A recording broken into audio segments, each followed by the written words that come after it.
In the name of Allah, the most gracious, the most merciful. أعوذ بالله من الشيطان الرجيم. بسم الله الرحمن الرحيم.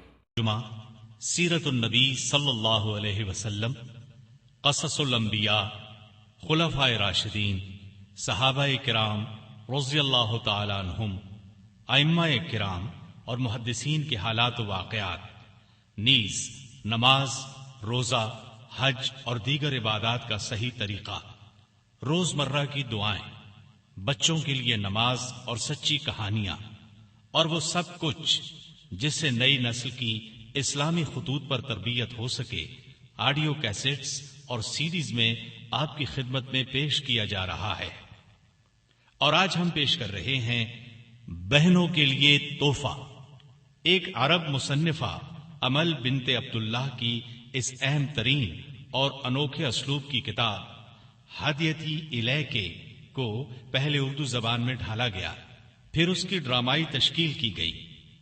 اپنے موضوع کے اعتبار سے یہ ہر گھر کی کہانی ہے، آپ کے اپنے گھر کی بھی، بلکہ ہمارے معاشرے کی دکھتی رگ کی کہانی، جو ان گنت گھروں میں پیش آنے والی ایک سنگین صورتحال کی تصویر کشی کرتی نظر آئے گی۔ یہی نہیں، یہ سی ڈی ایسے گھرانوں کی اس الجھن کا حل بھی بتائے گی۔ جی ہاں، اپنی زبانی نہیں بلکہ قرآن و حدیث کی زبانی۔ اس کو اگر آپ اپنی زندگیوں پر لاگو کر لیں گے تو ایسی تمام الجھنوں سے نجات حاصل کر لینا آپ کے لیے کچھ بھی مشکل نہیں رہ جائے گا۔ لیجئے سماعت فرمائیے دارالسلام اسٹوڈیو سے بہنوں کے لیے تحفہ۔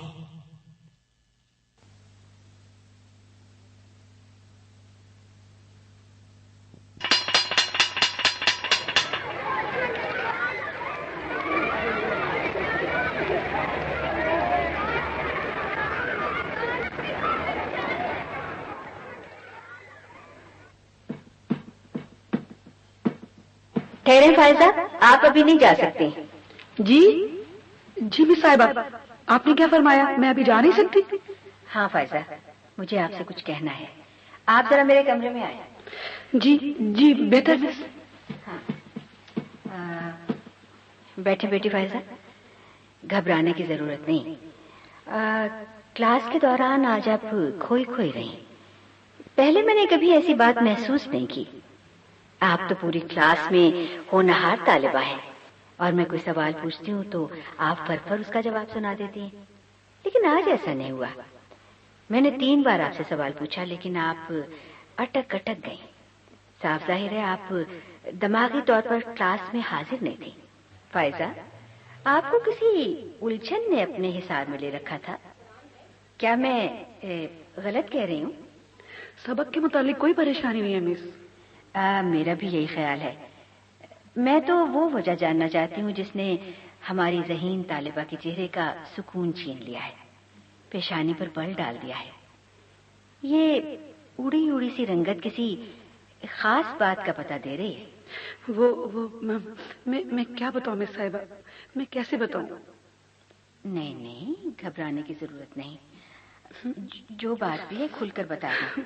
اوہو، میں آپ کی ہمدرد ہوں، رازداری کا بھی وعدہ کرتی ہوں۔ اوہو، آپ تو رونے لگی۔ میں بھلا وہ سب کیسے بتا سکتی ہوں آپ کو؟ کیوں؟ حیا اڑے آتی ہے؟ سنیں فائزہ بیٹی، میں آپ کو یقین دلاتی ہوں، ایک سہیلی کی طرح آپ کی بات سنوں گی اور ایک ماں کی طرح آپ کی پریشانی دور کرنے کی کوشش کروں گی۔ آپ بتائیں بھی تو بیٹا۔ جی بہتر، بتاتی ہوں۔ مجھے اپنے گھر کے افراد کے ساتھ ایک شادی میں جانے کا اتفاق ہوا۔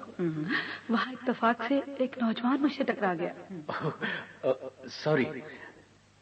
میں نے خلاقن کہا کوئی بات نہیں۔ وہ مسکرایا اور کہنے لگا، یقین جانیے محترمہ، میں جان بوجھ کر نہیں ٹکرایا، جیسا کہ آج کل کے چھچورے لڑکے لڑکیوں سے ٹکراتے پھرتے، بس بے خیالی میں ایسا ہو گیا۔ آپ یقیناً یہ خیال کر رہی ہوں گی کہ میں جان بوجھ کر ٹکرایا ہوں۔ میں نے ایسی کوئی بات نہیں سوچی۔ آپ بہت اچھی ہیں، بہت صاف دل ہیں. آپ کا بہت بہت شکریہ. پھر یہ کہہ کر وہ آگے بڑھ گیا. مس صاحبہ، اس کی گفتگو نے مجھے بہت متاثر کیا. الفاظ سے خلوص ٹپکتا ہوا محسوس ہوا. نہ جانے کیوں مجھے اپنا دل اس کی طرف مائل ہوتا ہوا محسوس ہوا. میں نے خود اس سے کوئی بات کہنے کی کوشش نہیں کی. اچھا، اور اس کے بعد آپ کو اس کا فون آیا ہوگا، ہے نا؟ جی جی، یہ کیسے جان لیا آپ نے؟ اس کے بعد یوں ہی ہوتا ہے پیاری بیٹی. آپ کے ساتھ کوئی انوکھا واقعہ نہیں ہوا. آپ بے دھڑک پوری بات بتائیں مجھے. جی اچھا، آپ کے الفاظ مجھے عجیب سا حوصلہ عطا کر رہے ہیں. میں یوں محسوس کر رہی ہوں جیسے آپ سے زیادہ اس وقت میرا کوئی ہمدرد نہیں. خیر سنیے، پہلے روز اس کا فون آیا. سچ بات یہی ہے کہ اس کی گفتگو میں مجھے کوئی خرابی محسوس نہ ہوئی. پھر تو قریب قریب روز ہی فون آنا شروع ہو گیا. عجیب بات ہے، وہ فون اس وقت کرتا تھا جب میں عام طور پہ گھر میں تنہا ہوتی تھی، یا دوپہر کے وقت جب گھر کے افراد سوئے ہوتے تھے. حقیقت یہ ہے کہ مجھے خود اس کے فون کا انتظار رہنے لگا تھا. کہتی جائیں، میں سن رہی ہوں. پھر تو ہم فون پہ لمبی لمبی باتیں کرنے لگے. رات گئے تک گفتگو کا سلسلہ جاری رہا. چند روز قبل اس نے کہا، فائزہ، کسی نہ کسی طرح مجھ سے ملاقات کرو تاکہ ہم شادی کے بارے میں بات کر سکیں. بھلا یہ کیسے ممکن ہے؟ شادی سے پہلے ایک آدھ ملاقات کی شریعت اجازت دیتی ہے. میں خود میں اتنی ہمت نہیں پاتی کہ گھر سے نکل کر تم سے ملاقات کروں. تب اس نے اپنی محبت کا واسطہ دیا، لیکن میں ہمت نہ کر سکی. اس کے بعد 3 دن تک اس کا کوئی فون نہیں آیا. گزشتہ رات پھر فون آیا اور اس نے کہا، اگر تم نے آج مجھ سے ملاقات کے بارے میں نہ بتایا نا تو میں تم سے ہمیشہ کے لیے ناراض ہو جاؤں گا. ہاں، اور اسی بات نے آپ کو پریشان کر رکھا ہے. یہی بات ہے نا بیٹا؟ جی ہاں، یہ بھی پریشانی کی بات ہے. لیکن اصل وجہ یہ ہے کہ مجھے شک گزرتا ہے کہ ہمارے تعلقات کا علم جو ہے وہ میرے گھر والوں کو بھی ہو گیا ہے. اچھا، میں نے ساری بات آپ کو اپنا سمجھ کر بتا دی ہے. اب آپ بتائیں میں کیا کروں؟ آپ فکر نہ کریں بیٹا، یہاں یہ ساری بات نہیں ہو سکتی. آپ ایسا کریں، آج شام میرے گھر آئیں. اپنے بھائی سے کہیے گا، وہ آپ کو میرے گھر پہنچا جائیں گے. وہاں میں کھل کر بات کروں گی. اللہ کی مہربانی سے آپ کا مسئلہ حل ہو جائے گا. اور ہاں، ایک غلط فہمی میں بھی دور کر دینا چاہتی ہوں. شریعت نے شادی سے پہلے ملاقات کی نہیں، ایک نظر دیکھنے کی اجازت دی ہے. اچھی بات، میں چلتی ہوں، شام کو آ جاؤں گی. ٹھیک ہے، اللہ حافظ. اللہ حافظ.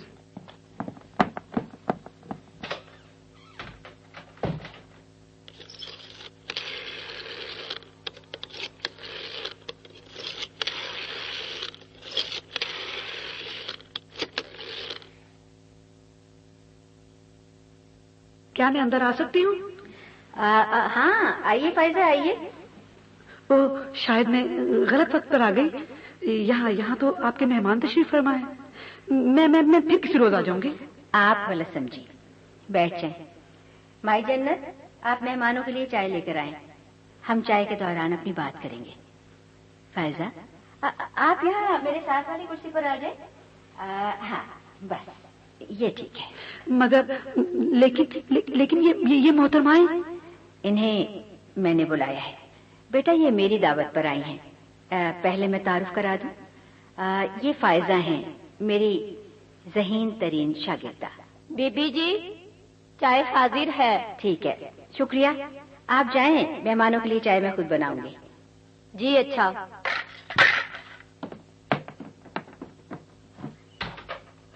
بیٹی فائزہ، میں نے ان خواتین کو اس لیے نہیں بلایا کہ آپ کی بات ان کے سامنے رکھوں، بلکہ انہیں اس لیے زحمت دی ہے کہ یہ اپنی زندگی کے کچھ اہم واقعات آپ کو سنائیں. ان کے تجربات کی روشنی میں تم اپنے معاملے کو زیادہ بہتر طور پر سمجھ سکو گی. یہ ہے میری ایک پرانی شاگرد صوبیہ خالد.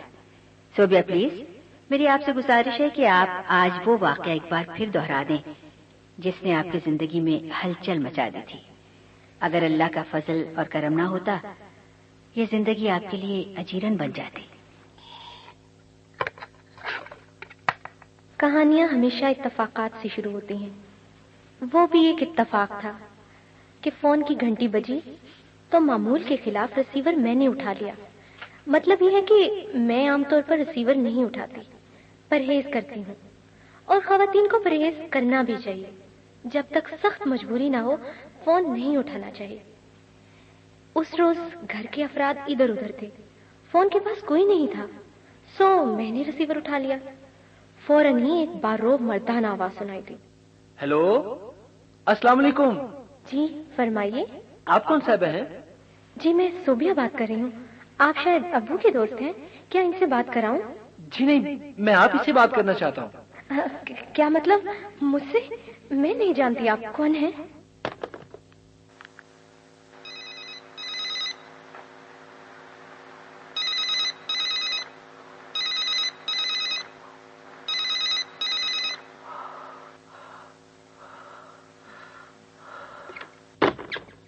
محترمہ فون بند نہ کیجیے گا، غلطی سے رانگ نمبر مل گیا تھا.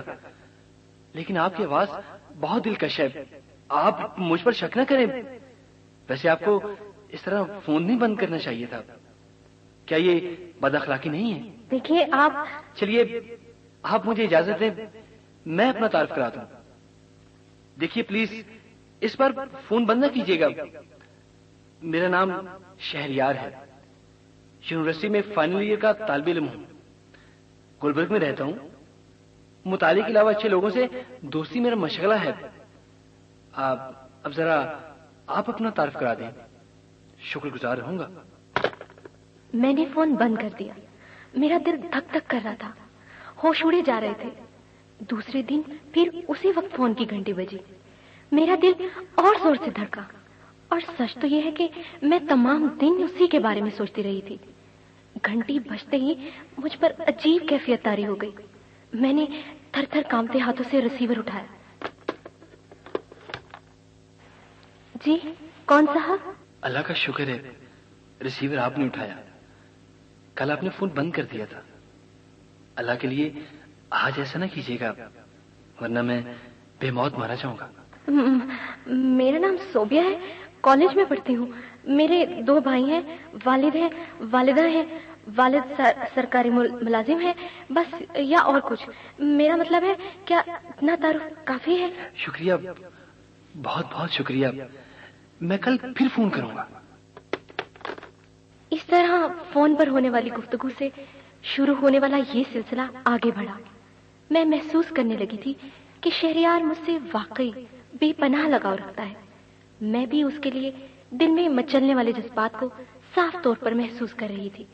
چنانچہ ایک دن اس نے اظہار محبت کر دیا. وہ بہت چلاک تھا.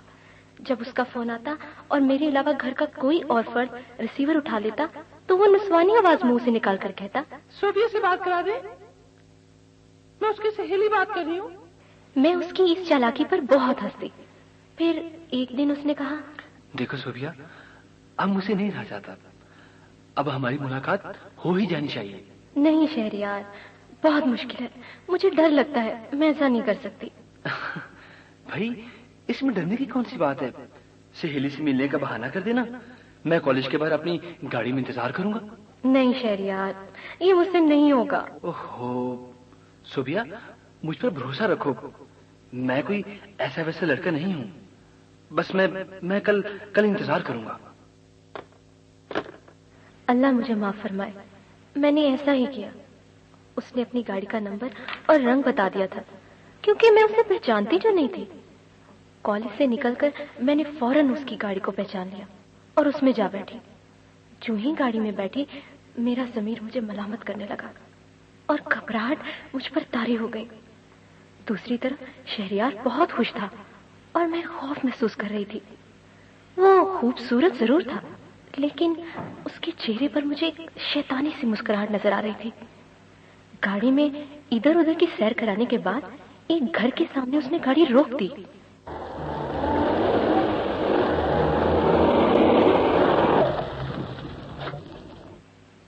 یہ تو مجھے کہاں لے آئے شہریار؟ یہ میرے دوست کا گھر ہے. ہم کچھ دیر یہاں بیٹھ کر باتیں کریں گے. آؤ، ڈرو نہیں. لیکن یہاں سے گزرنے والا ہر فرد مجھے عجیب نظروں سے کیوں گھور رہا ہے شہریار؟ یہ کون سی جگہ ہے؟ اور بتاتا ہوں. لو صوبیہ، تم اس کمرے میں بیٹھو، میں اپنے دوست سے ملوں ذرا. اس قدر سجا سجایا کمرہ